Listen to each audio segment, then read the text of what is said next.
Evra Nango, bonsoir. Oui, bonsoir. Vous êtes donc en direct sur Diana TV. Merci d'avoir accepté notre appel. Alors, vous êtes actuellement au séjour à Brazzaville, c'est ça? Oui, je suis à Brazzaville, oui. Vous êtes arrivé quand exactement? Je suis arrivé à Brazzaville mercredi matin. Voilà, alors, Evra Nango, votre voyage a causé pas mal de problèmes, s'il faut le dire, chez certains de vos amis, notamment Monsieur Karanda. Qu'est-ce qui a motivé avant tout votre voyage au Congo, Evra Nango? La motivation de mon voyage, c'est que voilà, je suis congolais, donc c'est tout à fait normal que quelqu'un se rende dans son pays. Voilà, j'ai mes parents, ça fait 4 ans que je n'ai pas vu mes parents. Donc pour moi, bon, voilà, c'était une occasion que je descende au pays pour prendre aussi le pouls par rapport à la politique qui se fait sur place, sur le terrain, et voir aussi mes parents. Donc c'est ça les deux principales motivations. Alors, comment expliquez-vous que ce soit un voyage familial et que vos amis, notamment le président du Conseil national de transition, Godefroid Karanda, avec lequel vous travaillez, soient remontés contre vous? Ils sont remontés contre moi. Je lui dois quoi, moi? Je lui dois rien du tout, M. Karanda. Je suis pas libre de me mouvoir comme je veux, je suis congolais. Et en quoi il est congolais plus que les autres? Et quand lui, il avait pris la décision de venir s'installer à Denizli, il avait consulté qui? Donc voilà, qu'il arrête. Pourquoi il est remonté contre moi? Mais parce que je ne sais pas. Je ne suis pas son strapontin. Il ne va pas m'utiliser comme son strapontin. Le fameux Conseil national de transition, il connaît très bien, il est témoin. Aristide Béala, il est là, ils sont témoins, les autres.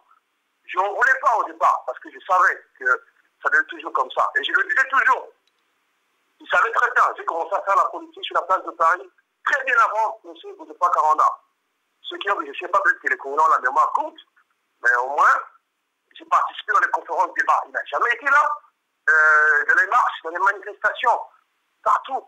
Il n'a jamais été là. J'ai commencé à faire la politique bien avant lui. Et il savait très bien que j'étais coordinateur de Papier sur le Congo. Donc, je lui avais très bien spécifié quand on a créé ce Conseil national de transition. Je n'étais pas inféodé à sa personne. J'étais libre. Je voulais tout simplement lui porter, l'aider un tout petit peu. Mais voilà. Donc, je ne lui dois absolument rien du tout. Il le savait très bien que moi, je ne dépendais pas de lui et je faisais ma politique sans pourtant regarder à lui. Voilà. Par rapport à votre positionnement politique, Evra Nango, beaucoup de personnes sont aussi remontées contre vous sur les réseaux sociaux. Est-ce que vous comprenez cela? Mais ceux qui sont remontés contre nous sur les réseaux sociaux, nous comprenons très bien. Mais écoutez, nous sommes des Congolais. Donc aujourd'hui, le fait de venir au Congo, dans son pays natal, c'est de venir pécher. Voilà, qu'ils me disent si j'ai commis un péché ou un crime, parce que je suis venu dans mon pays. C'est clair entre ce que nous écrivons sur le net. Mais les gens là, ils sont vraiment très versatiles. Hein, parce qu'on nous reproche d'être les politiciens d'Internet, d'être à 8000 km de Paris. Mais donc quand quelqu'un descend sur le terrain pour prendre le pouls, pour pouvoir voir si la langue peut s'imprégner ou s'installer, faire la politique sur place, parce que la politique se fait sur place sur le terrain, ça devient un problème. Qu'est-ce que les Congolais cherchent exactement? Voilà, je ne sais pas. Donc c'est le paradoxe congolais, et même une chose et son contraire. Voilà. Cette descente sur le terrain, Evra Nango, est-elle de votre gré ou bien avez-vous été approché par un dignitaire du pouvoir de Brazzaville? Approché par qui, qu'est-ce que c'est ça? Approché par qui? Voilà. Donc, quand on fait la politique, on ne peut pas discuter avec les gens. Très souvent, c'est le député Idéver Moigny qui est cité par rapport à la motivation de votre séjour au Congo. Idéver Moigny, non mais attendez, le député Idéver Moigny, je l'ai connu très bien avant. Voilà. Avant que je ne connaisse Godefroid Karanda, M. Godefroid Karanda, qui vocifère partout, j'ai connu d'abord M. Idéver Moigny. Qu'il soit de la majorité ou pas, où est le problème? Je suis un politique. Et en passant, il faudrait que les Congolais sachent la vérité. M. Godefroid Karanda s'est engagé en politique parce qu'on avait pillé ce bien à Denizli. Et c'est suite à ça que non, mais voilà, pour se venger, il est rentré dans la politique. Parce qu'il m'avait dit, et je le répéterai devant tout le monde, le jour que le pouvoir va nous rembourser son argent par rapport à ces biens qu'il avait perdu à Denizli, il fera plus la politique. Et vous voulez que moi, je suis un homme comme ça? Mais voilà, mais ça sont ce qu'on veut dans la vie. Moi, je me suis engagé en politique. Je sais là où je vais en politique, voilà. Donc, je discute, je peux discuter avec n'importe qui, sans pourtant se prostituer. J'ai convictions, je les garde. Moi, nous nous battons pour le renouvellement de la classe politique, pour le changement au Congo. Le changement, et tout se fait sur place. Je suis venu pour le pôle. Si on rend le tuyau au Congo, comme le dit, mais voilà, au moins, le monde entier saura que non, il y a eu un Congolais qui aimait son pays, qui voulait travailler pour son pays, et il a été tué pour ça. Mais on ne va pas me reprocher le fait que, bon, voilà, de parler ici. Nous sommes tous des Congolais. Si vous avez un pays, en politique, nous sommes des adversaires, mais nous ne sommes pas des ennemis. Donc, on ne peut pas discuter avec les gens. Si vous discutez avec les gens, ça devient un péché. Si vous le saviez, mais non, mais arrêtons. Ce sont les Congolais qui sont souvent, ce sont des paysans, des villageois qui reviennent du village. C'est eux qui emmènent cette mentalité en politique. Et les jeunes hommes qui vivent en France n'ont jamais changé. Ce sont des villageois qui viennent des points reculés du Congo qui emmènent cette mentalité. Voilà, moi, je suis un Brazzavillois, je suis né à Brazzaville, grandi à Brazzaville. J'ai le droit de discuter avec n'importe qui sans me prostituer. Et je parle depuis Brazzaville. Et les gens verront ce que nous allons faire ici, sur place sur le terrain, au niveau politique. Voilà. Maintenant, l'heure est venue, maintenant, de laisser un peu ce qu'on a fait, maintenant d'aller dans le concret, dans le vif du sujet. Pour rester dans le vif du sujet, Edouard Nango, est-ce que vous pouvez nous rassurer, avez-vous reçu de l'argent de la part du pouvoir de Brazzaville? Ben oui, c'est ce que les gens disent. Oui. C'est pour ça qu'on vous pose la question, parce que c'est vous qui êtes directement concerné. Oui, mais je suis concerné. Les gens, qui veut prouver aujourd'hui sur la place de Paris que, ben voilà, il n'a jamais reçu l'argent du pouvoir. Ben voilà. Maintenant, alors, si vous en connaissez, vous pouvez aussi donner des noms, parce que... Les gens nous parlent de 1500 euros, mais c'est que je travaille, je gagne plus de 1500 euros. C'est parce que la politique, c'est pas l'ostentatoire. Je ne veux pas exhiber mon bulletin de salaire sur le net ou partout parce que pour dire que voilà, je travaille. C'est minable. 1500 euros, c'est quoi? Ça ne vaut même pas ma vie. C'est très minable. Je n'ai rien reçu de quelqu'un. Voilà, je l'ai dit que je suis coopté par personne. Je reçois l'argent de personne. Et je suis indépendant, je suis libre. Voilà.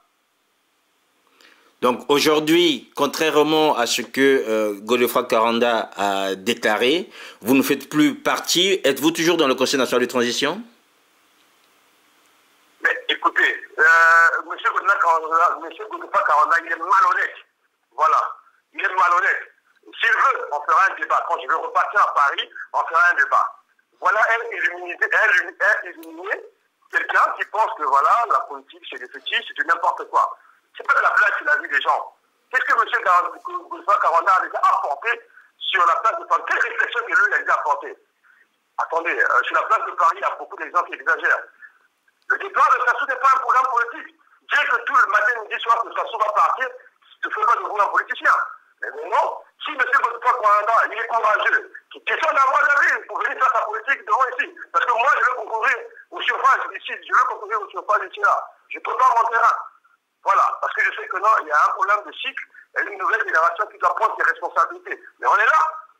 On s'approche aux élections présidentielles. En parlant de courage...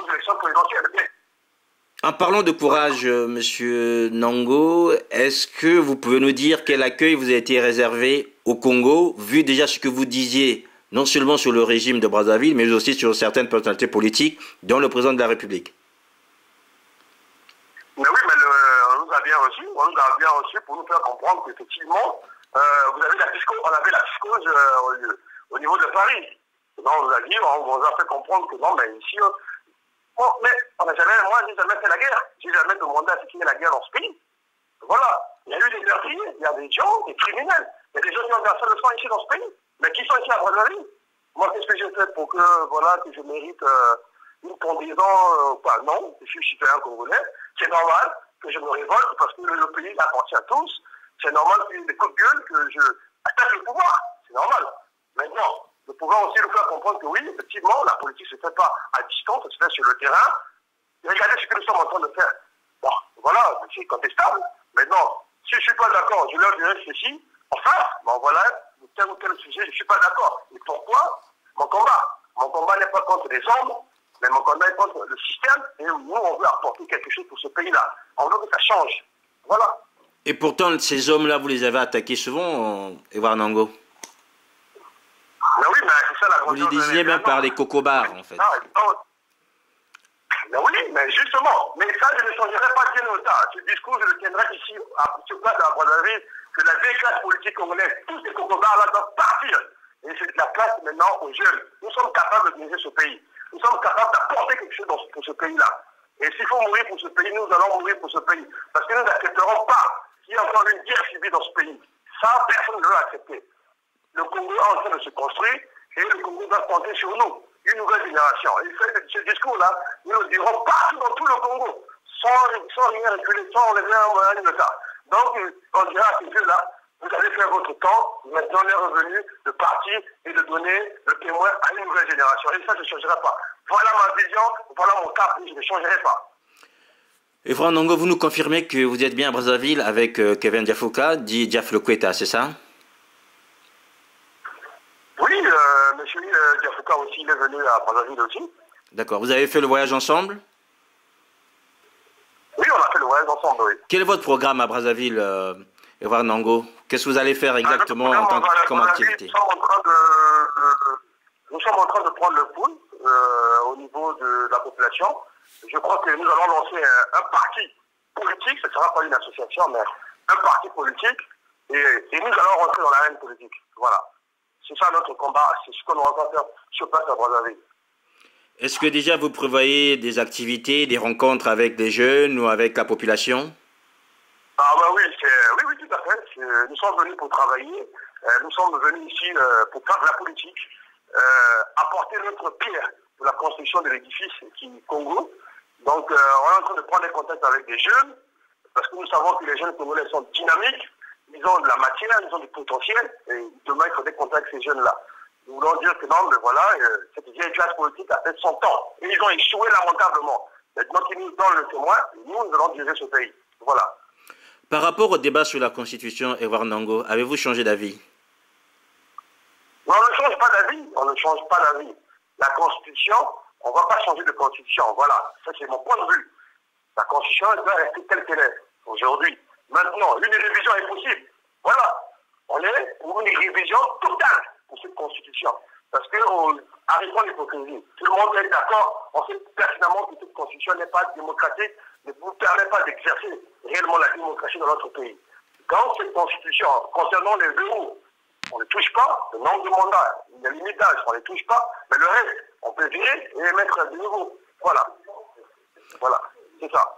On va terminer cet entretien, Evra Ndongo. Qu'est-ce que vous direz des gens qui vous ont suivi sur les réseaux sociaux, qui vous ont suivi dans votre action politique ici en France et en Europe, et qui vous considèrent comme un traître à la cause? Le jeune Congolais doit s'impliquer dans la politique. La jeunesse congolaise constitue le creuset duquel émergent les énergies, les compétences. Mais ce sont les mêmes gens qui nous ont critiqué, nous ont dit que voilà, vous n'avez jamais été sur le terrain. Mais ce sont les mêmes gens qui ont fait votre descend sur le terrain une fois de trait. En fonction de quoi? Les convictions, mais je ne pense pas que les Congolais ont une mémoire courte. Parce que je suis le premier, pour le moment aujourd'hui, à parler de la vie politique congolaise. Voilà, je suis le premier à dénoncer cette classe politique congolaise, à dire que si le Congolais est malade, si le Congolais est dans cette situation, c'est parce que j'ai eu les mêmes dirigeants, je suis le premier à le dire. Maintenant, en quoi j'ai trahi? C'est le même discours que je tiens ici sur place, à Brazzaville, en quoi j'ai trahi les gens? Voilà. Je me suis fait connaître sur la place de Paris. Arrête ces discours. On se rassemble, les vidéos sont là, les preuves sont là. Et nous devons combattre ce combat en fonction de quoi? qui mine notre Je suis société, c'est le intègre, type je reste moi-même. Voilà. Tant que nous allons pas discuter la combattre ce politique, concert-là qui mine c'est l'adversité, mais nous ne sommes pas les ennemis. Nous sommes des adversaires, mais nous ne sommes pas les ennemis. Nous sommes tous fils de ce pays-là. Et ce pays-là, nous sommes tous ici, nous avons le droit d'apporter quelque chose pour le développement, pour que ce pays avance. Voilà. Pourquoi toujours les mêmes? C'est ce que j'ai toujours dit. Ne change pas de discours. C'est toujours les mêmes, mais pourquoi toujours les mêmes? Mais maintenant, il est temps qu'il y ait avec les personnes, qu'il y ait avec les jeunes qui nous sont prêts, qui nous sont prêts pour diriger ce pays. Aujourd'hui, Donc, c'est important. dans le classement, Et c'est pas une question de mentalité, de racisme, de la haine, du tribalisme, que non, on va changer le Congo. Non, le Congo doit se changer avec des hommes de nouveau, dynamiques, des gens qui ont une vision. Voilà, c'est pas des aventuriers, qui pensent que voilà, ceux qui sont la chance d'artiste, ils ont pris le tribalisme comme argument politique, tout ça, ça doit changer. Nous devons donner un nouveau cadre pour ce pays-là. Et voilà, Nango, votre dernière actualité ici en Europe, c'était un voyage à Copenhague avec Godefroid Karanda. En quoi consistait ce voyage, en fait? Voilà, bon, pour éclairer un peu la notion de mes compatriotes, M. Godefroid Karanda n'était pas prévu pour le voyage de Copenhague. Ceux qui ont comme moi, avec M. Aristide, depuis la jeunesse, on avait annoncé qu'ils pouvaient se rendre au Danemark. Ils veulent se coller à nous pour voyager ensemble au Danemark. En fait, c'est pour aller rencontrer les autorités danoises, parce qu'on sait dire, voilà, c'est pour montrer que nous sommes des politiques, nous sommes des visionnaires. Nous voulons porter le Congo de demain sans pétrole. Qu'est-ce que nous allons faire le Congo de demain sans pétrole? Parce que le pétrole, c'est une ressource qui va tarir un jour. Demain, dans 20 ans, peut-être le Congo n'aura plus de pétrole. Mais qu'est-ce que nous allons faire? Donc, il faut anticiper. Diriger, c'est anticiper, c'est prévoir. Et en anticipant, c'est pour cela que non, j'avais envisagé d'aller au Danemark pour voir un peu, étudier un peu le système danois, parler un peu avec les autorités danoises, qui peuvent nous aider, parce que le Danemark, c'est un pays au niveau technologie, l'économie verte, au niveau informatique, tout ce qui est design, ils sont vraiment très développés. Donc, c'était dans ce sens-là. Nous avons été reçus par les autorités danoises, et puis je suis très satisfait, très ravi de ce voyage, quoi. Oui. Voilà, un voyage qui est le vôtre actuellement au Congo, dont on parle beaucoup. C'est un voyage prévu de longue date, si je comprends bien, votre voyage au Congo. Mais oui, ça a toujours été prévu de longue date. Mais en toute chose, il y a l'occasion, il y a le moment, et puis voilà. Ça a toujours été prévu de longue date. Mais on ne faisait pas la politique pour rester éternellement en France, ou bien en Europe. Voilà, on nous a toujours combattu que la politique se fait sur le terrain. Et voilà, nous sommes venus sur le terrain. Maintenant, ceux qui se disent politiques, doivent tous se mesurer sur le terrain. Voilà, et le peuple va nous juger. Il suffit de plus de dire que voilà, c'est fini cet argument de tribalisme, ça c'est l'argument des faibles. C'est pas les politiques. Et je le dirais avec ces yeux-là aussi de la vieille classe politique congolaise. Ils ont instrumentalisé les régions, les ethnies, les tribus pour avoir le pouvoir. Non, nous venons avec des idées de développement. Et chacun va établir les idées, et c'est le peuple qui va voter. Ceux qui ont des idées, ceux qui disent qu'ils font de la politique, qui descendent sur le terrain, tous nous allons nous mesurer. Voilà, et le peuple va décider qui est digne, voilà, d'être élu, de le représenter. Combien de temps comptez-vous rester au Congo et voir Nango? Bon, j'ai une famille, mais en tout cas, avant Noël, je serai de retour en Europe. Voilà, mais écoutez, Edouard Nango, donc je rappelle que vous étiez jusqu'à maintenant vice-président du Conseil national de transition, dirigé par Godefroid Karanda, et que vous êtes identifié comme étant membre de l'opposition congolaise ici en France. Vous séjournez actuellement au Congo et que votre voyage a fait couler pas mal d'encre ici au sein de la diaspora. Donc vous nous rassurez, M. Nango, que vous n'avez pas été coopté pour rentrer au Congo par M. Moigny et que vous n'avez pas reçu de l'argent de la part du pouvoir congolais. Ben oui, tout à fait. Oui, tout à fait. Voilà, Edouard Nango, bon séjour à Brazzaville et bonne soirée.